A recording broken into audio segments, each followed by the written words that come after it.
Hello and welcome back to episode 2 of Eric Griffin's podcast.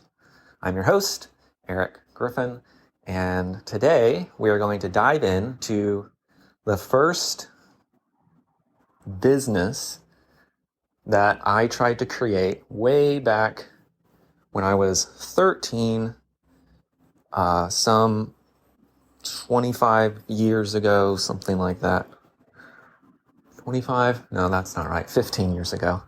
And it actually is what drove me to learn coding and programming. And this was during a time where visual scripting, which is a way of building software or a website, it's basically visual scripting is what Wix is, or Squarespace, MySquare. I forget what it's called, but it's basically a visual way of building a website, and all the code is done in the background. But this was the very, very early days, and this is when you had to download the software and figure it out, but you still had to know how to code. Everything it wasn't as easy as it is today. But what drove me to build this was in the church I was going to, we went over this big kind of session on the armor of God and how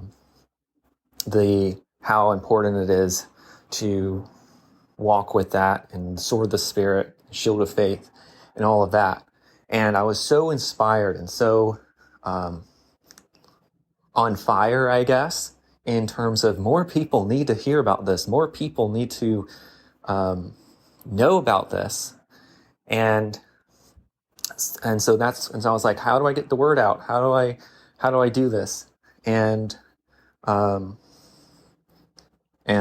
was praying about it, and I felt like the answer was I should create a website.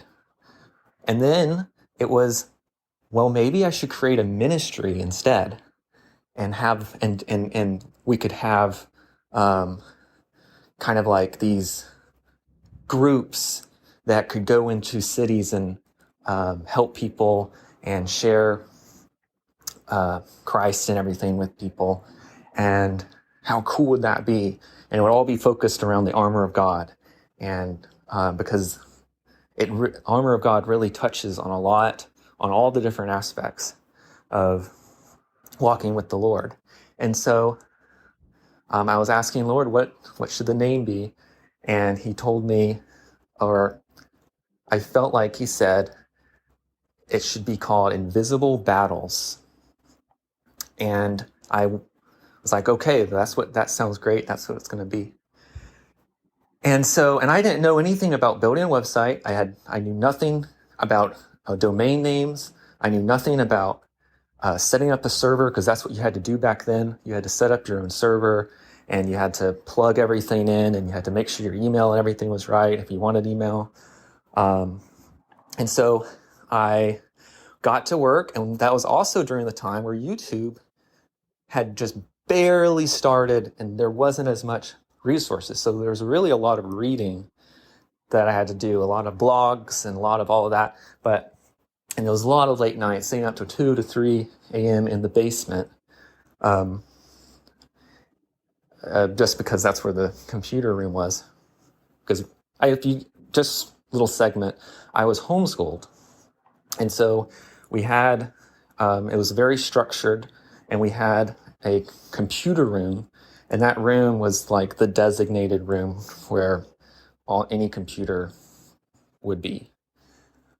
So anyway, but my parents, they could see how important this was for me, and they allowed me to be able to stay up late and do all that.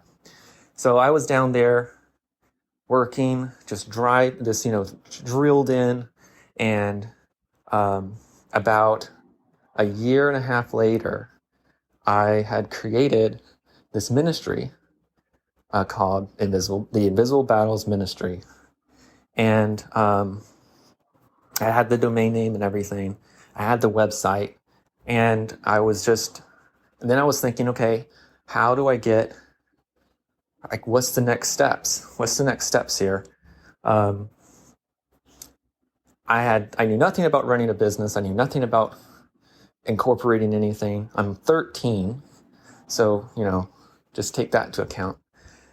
And then I got, 6 months later, I got an email from a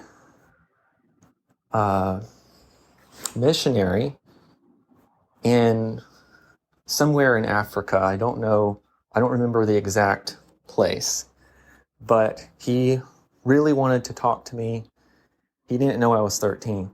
He really wanted to talk to me, and he was telling me how encouraging and great this resource was, and how it's helped his people, or helped him minister to other people, that was very encouraging. And so I got Dad to come down and talk with him and pray with him. And we did all that together, and that was really cool. And sharing forgiveness and all of that. And then, and then of course I had school. I still had everything else going on in just my regular teenage type of, life. Like, I still had my activities and all that. So, but then about a year later, I kind of moved on from that, still owned the domain name, and there was another ministry that wanted to buy the domain name from me. And in fact, I think they were called Invisible Battles something. If you go to invisiblebattles.com right now, I think the domain is for sale. I'm not sure. We could check. But yeah, so that was the beginning of my career in learning code.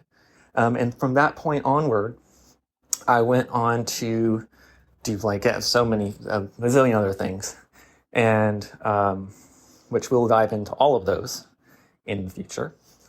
But yeah, so I would encourage you guys, it's never too late to start something or to do something that, if whatever you're excited about, you can do. There's so many resources out there, way more than what I grew up with, way more than the people that started all these great companies grew up with. There's so much information, so much stuff and all of us, in all of the books and everyone's kind of saying the same thing, just in a kind of a different way. So don't let there's too much information for me to sift through stop you. Just get in and start learning, and watch a YouTube video. That actually, it's really cool. Like, the rise of YouTube is amazing in terms of the content of how you can learn. So, like, in another video, we'll talk about the video gaming mobile apps, and how when I got into that and started learning how to create video games and mobile games, how useful YouTube was in terms of jump-starting the coding of that. And I fully knew how to do it in less than a year. It's crazy how fast. So anyway, that's episode 2. Let me know if you have any questions or anything in the fan mail or whatever they have in the website link. But yeah, so that's what took off. And Invisible Battles Ministry did eventually, we closed it down just because I moved on and did other things. But the next big thing that I started was another company, a real one. It was my first one, and we'll dig into that in some future shows. But I went out and I pitched to people. It took a year to do that.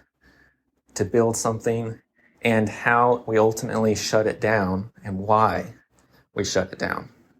Because sometimes just because you start something doesn't necessarily mean it's going to be exactly what you want or exactly what you want it to be in the future. Sometimes something's meant to be started to learn from starting it. So don't let that discourage you from going and starting new things. Okay?